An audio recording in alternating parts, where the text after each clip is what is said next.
Ranam Maskricham Naram Chaipam Narotam Devim Saraswatim Yasam Tadojaya Mudiyat Nastaparayeshu Abhadreshu Nityam Bhagavata Sevaya Bhagavati Udamashloke Bhakti Bhagavati Naistiki. These verses that I just recited are usually recited, at least by me, before reading the Bhagavatam, because Prabhupada said the Bhagavatam should be recited every day in every temple, verse by verse. So the meaning of these verses is that the Bhagavatam is an eternal book. It's not just an ordinary book. It bears repeated study and repeated repetition before reciting the verses of the Bhagavatam. Also, I'd like to mention that it's a common thing. It's become a common thing that gurus in ISKCON are worshipped as gurupis, but that the ultimate spiritual master, of course, is Prabhupada. And there's a fine line between deviant groups who worship only Prabhupada and not his disciples. But I just want to mention that his disciples are kind of like, you might characterize them as assistant teachers or teachers' assistants, not the genuine article of Prabhupada himself. Of course, we're reading his books, and everything that happens in ISKCON, the temples, the deities, the Vaishnavas, the Harinam parties, they're all the result of Prabhupada setting these practices in motion, installing deities, encouraging devotees to open temples and Sankirtan and chanting the holy name. He even asked devotees to vow before the deities and himself and the Vaishnavas and the fire to chant 16 rounds daily and follow all the regulated principles, which of course everyone else does too, all the other gurus. But Prabhupada set this in motion. And he was, someone read to him about this slogan that says, purity is the force, preaching is the essence, utility is the principle, and so on. Unknown to a lot of people, Prabhupada didn't actually initiate this slogan himself. He liked it, but it was written by someone else. And it appeared, I think, in the Sankirtan newsletter every week or every month, and Prabhupada obviously approved of it. But one of the things that he liked about it, I don't know if it was one of the things, but one of the things he stressed was that purity is a force, and he said that everyone had to become pure. And it's like the shloka we recite every morning, that the Sankirtan movement is purifying the mind, and it's giving us the nectar.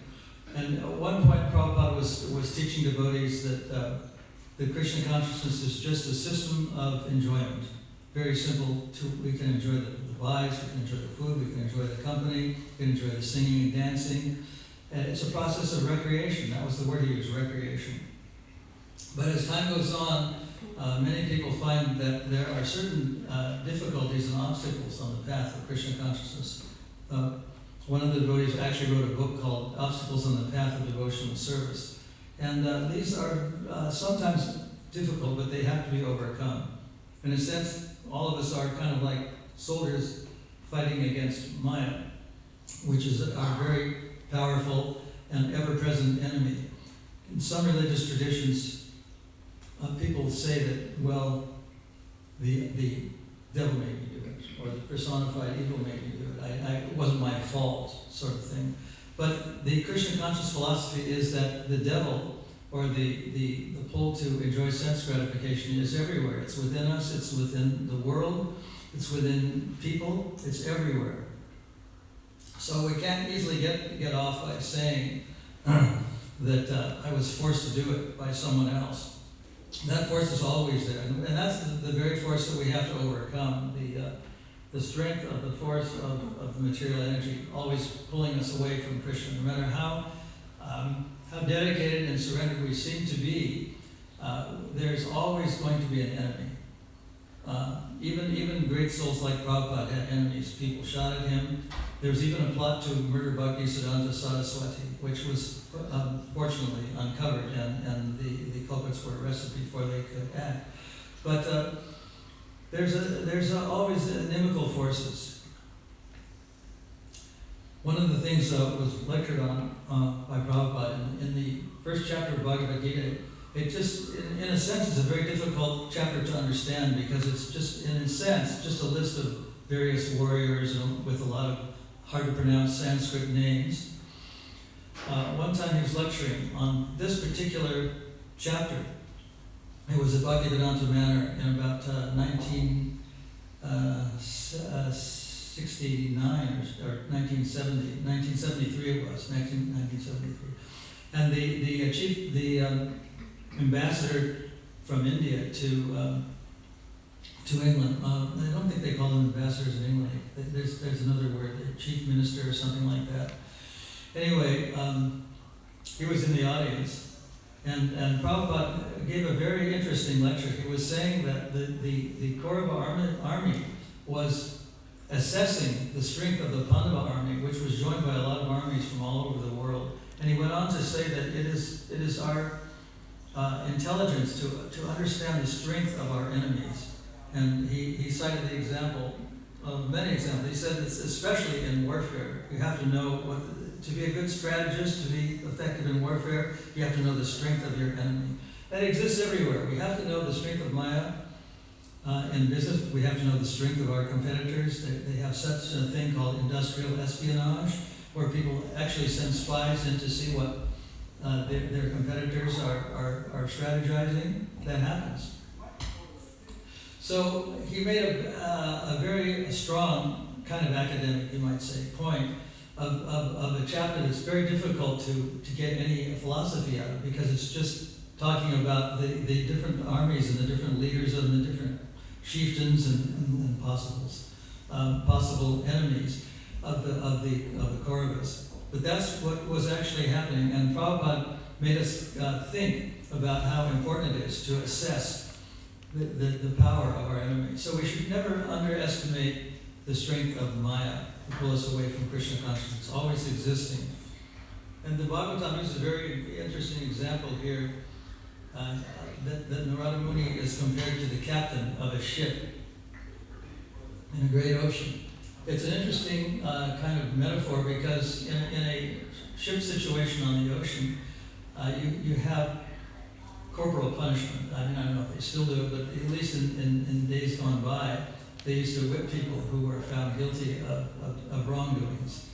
They had no choice, but they had to obey the captain. Whatever the captain said, that was it. That was the word. That was the truth.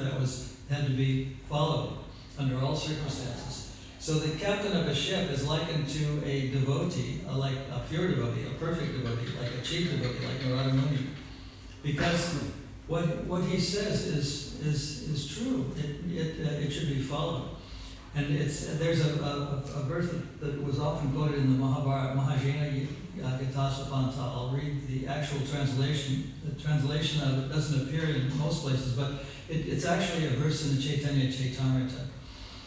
That what the Mahajans say. And who are the Mahajans? Prahlada was a Mahajan, Janaka was a Mahajan, Rama was a Mahajan. There are 12 main Mahajans, who I'll talk about later. And they speak the truth. And we have learned that truth is within the hearts of these great Mahajans. It's also in the Shastras. Shastras were very often cited by all people who speak about Krishna consciousness, but especially about Prabhupada in his books. He cited references. Not only did he say it was in the Chaitanya Chaitamrita or the Srimad Bhagavatam or the Bhagavad Gita, but he gave the exact page or the number of the verse and all these things. So it would be exacting.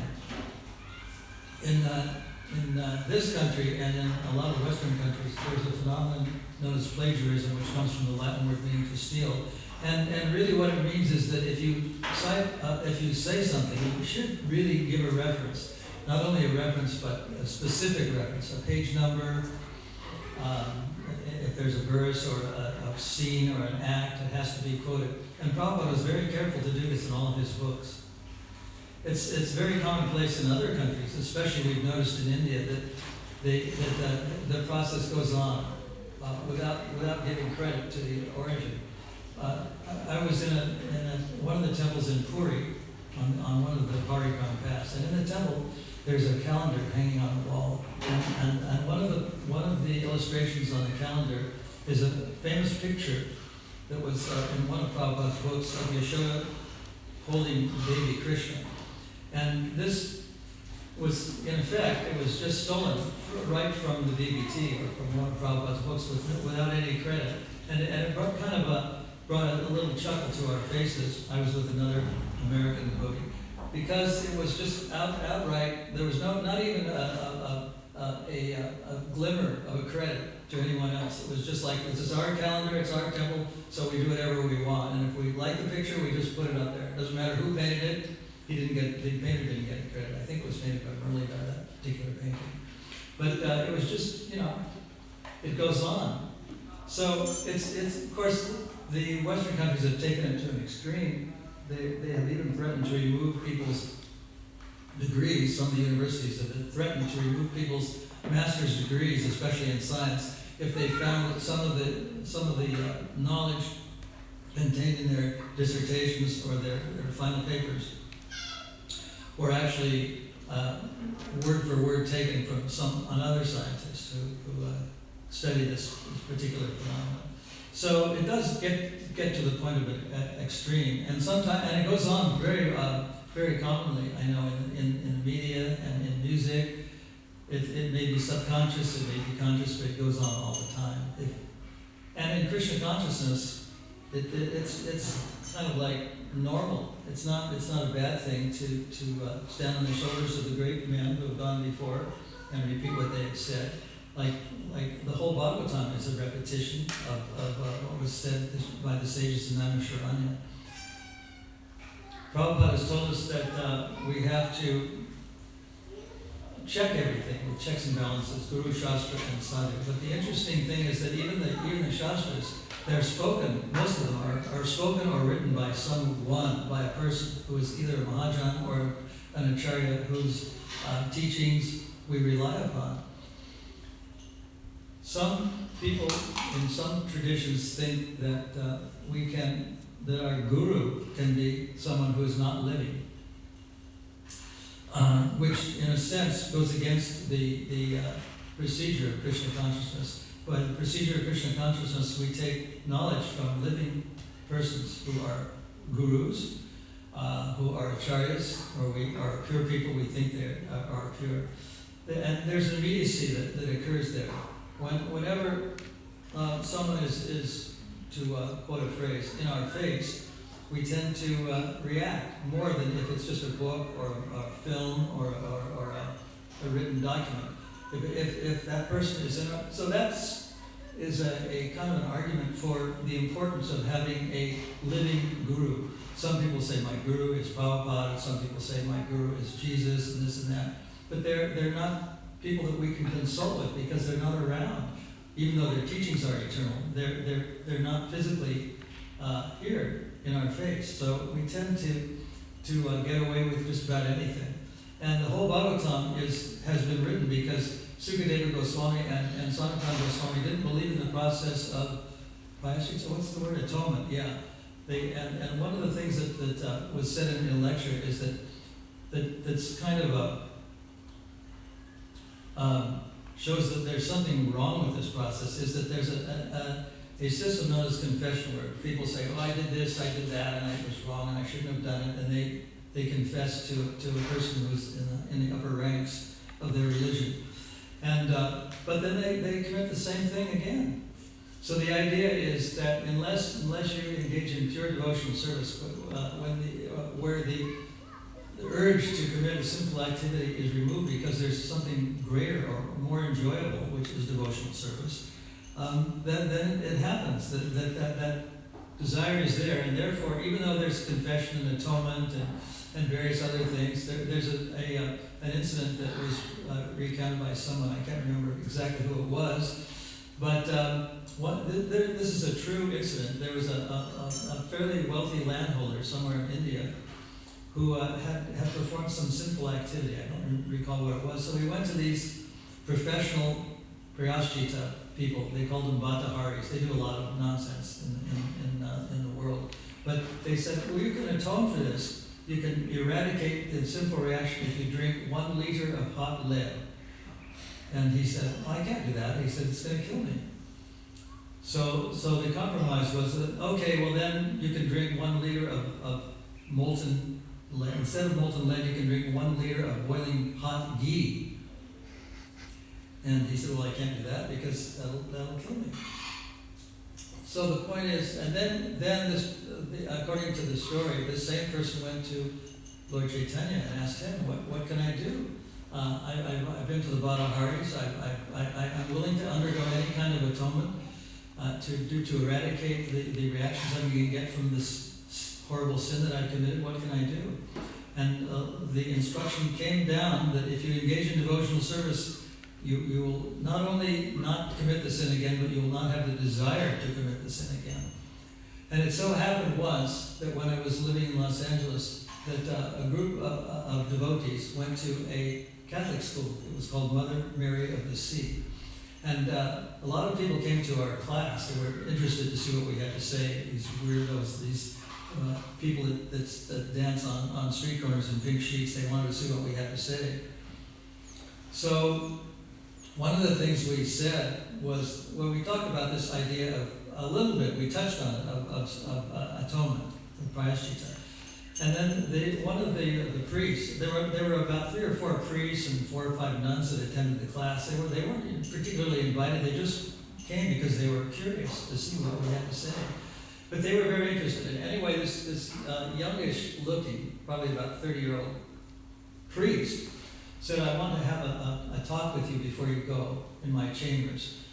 So he was telling us how upset he was by the fact that some people came and confessed to him on the weekends about they did this, that, and that, and I want to be forgiven, I did this and that and wrong. And the priest would just ordinarily say, well, just touch the holy water and Christ will forgive you, or something like that. But what he said was that even after they confessed, he said the same people would come to confess in my chambers, in the same confession box, about the same sins they committed, sometimes with the same people. And this bothers me. Why does this happen? So we tried to explain to him that you not only have to say that you did wrong, but you have to eradicate the desire to do wrong. And we tried to explain this from a Krishna conscious philosophical point of view. And I think that this priest, I'm not begging, I don't mean to beg the Christian philosophy. This is just one individual's experience.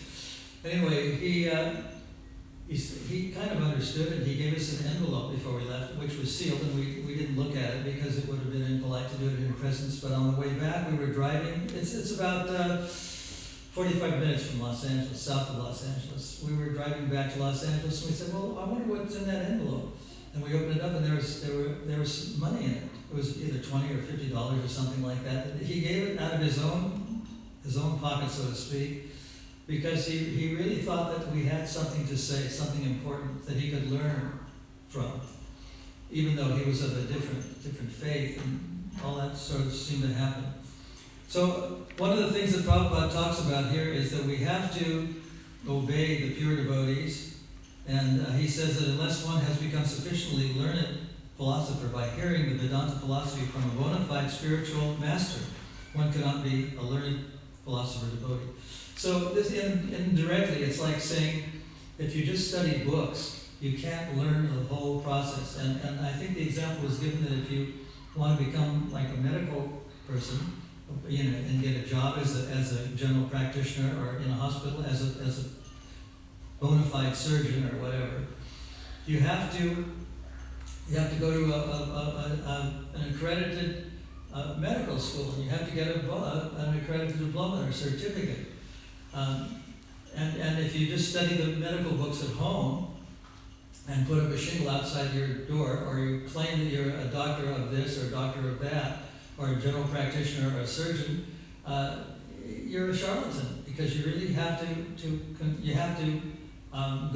get a diploma, and you have to consult with other people who have diplomas, who know it. And someone told me that what they customarily do is they put the newcomer novice people who are in medical school together with elders, with people that are 60 or 70 that are still practicing, and they learn from them. So the idea is that personal experience is always important, whether it's in the medical field or in the scientific field or any field, or in piloting an aircraft. One learns directly from a person, not just from documents and books. It's a whole different thing. So in the Krishna consciousness philosophy, we have the Mahajans, and I'm going to read this. The one place I know that this translation appears, it's somewhere in the Chaitanya Charitamrita as a verse, and the translation reads that Lord Chaitanya was saying, "These dry arguments are inconclusive. A great personality whose opinion does not differ from others is not considered a great sage. Simply by studying the Vedas, which are variegated, one cannot come to the right path by which religious principles are understood. The solid truth of religious principles is hidden in the heart of an unadulterated, self-realized person. Consequently, as the Shastras confirm, one should accept whatever progressive path the Mahajans advocate." This is from the Madhya Lila, 17th chapter, 186th verse, if anyone wants to know. It's actually important to know because it's a very often quoted verse. I'm trying to find the place where we're at. Oh, here we are. Maj Euster said, "Oh, godly personality, I do not know where my two uncles have gone." Oh, that's the verse before. "You are like the captain of a ship in a great ocean, and you can direct us to our destination." Thus addressed the godly personality Devarshi Narada, the greatest of the philosopher devotees, began to speak. And it says at the end of the purport, Devarshi Narada used to visit the palace of Maharaj Yudhisthira because the Pandavas were all pure devotees of the Lord, and the Devarshi was always ready to give them good counsel whenever needed. So it's understood that a kind of symbiotic relationship exists between pure devotees. They weren't just listening to him and doing what he said because he was an elevated sage, but because they themselves had purity within their hearts. So this is the list of the Mahajans. Swayambhur Narada Shambhu. Swayambhur is also Brahma, Lord Brahma. Narada is Narada Muni. Shambhu is Lord Shiva. Kumaro, Kapilo, Manu, the Kumaras, and Lord Kapila Dev, and Swayambhu Manu. Palado Janako Bhishmo, and that's Prahlad Maharaj, Janaka Maharaj, Bhishma Dev, and Bali Vyasaki Bayam. Bali is Maharaj Bali, Vyasaki is another name for Shukadeva Goswami, and Bayam it refers to Yamaraj. It was Yamaraj who spoke this. It's in the 6th canto of the 3rd chapter, 20th verse, where the Vishnu Dutas are trying to, they were successful in saving Ajamila from the Yamadutas, and this verse was spoken to assert that if one chants the holy name of Krishna, the Yamadutas have no place, and you have to follow the directions of these great Mahajans, who include Yamaraj, who spoke this verse. So, if there are any other comments or any questions, now's the time. Yes. Hang on. Hold on. Sorry.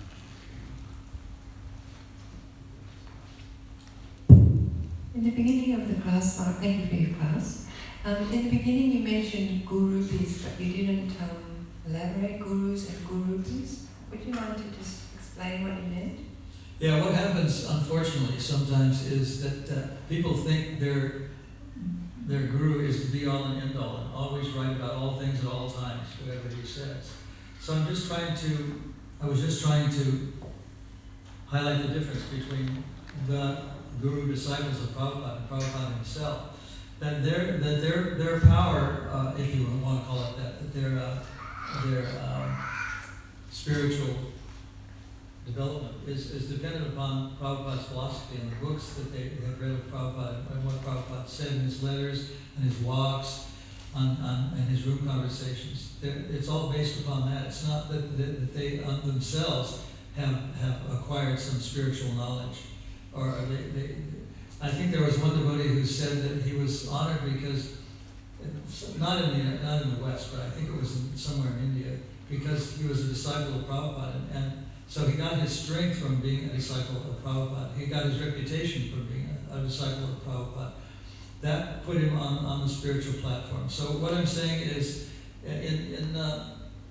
contrary to modern thought, that you have to come up with something original yourself, otherwise it's considered plagiarism. But we rely on what Prabhupada taught, on his philosophy and his books and what he said in his letters and his conversations. Therefore, there's a distinction.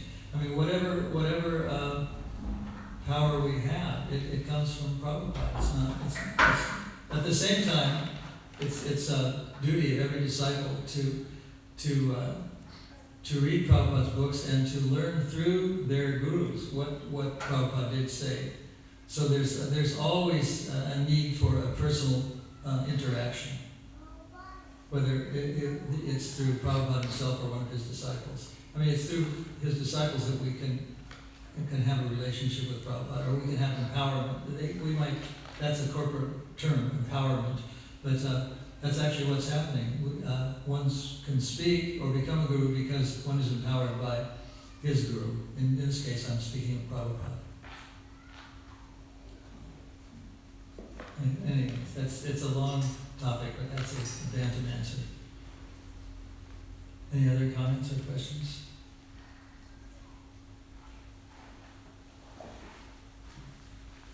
Okay, you can give the microphone back. One of the things that we learned from Prabhupada is that the most confidential and intimate pastimes between Radha and the gopis and Krishna was never publicly spoken. It was privately mentioned in conversations and walks, but in his books and in public lectures, the more intimate things, the most intimate things are never revealed. So because these classes are now being recorded and can end up in any part of the world, one has to be very careful about what one says, because that's unfortunately what's happening. I'm not in a room with it's not just limited to this room and the people in this room, unfortunately. So you should know that if you want to say anything, it could go anywhere. It could end up in Tokyo or Moscow or Buenos Aires. Hare Krishna, thank you very much.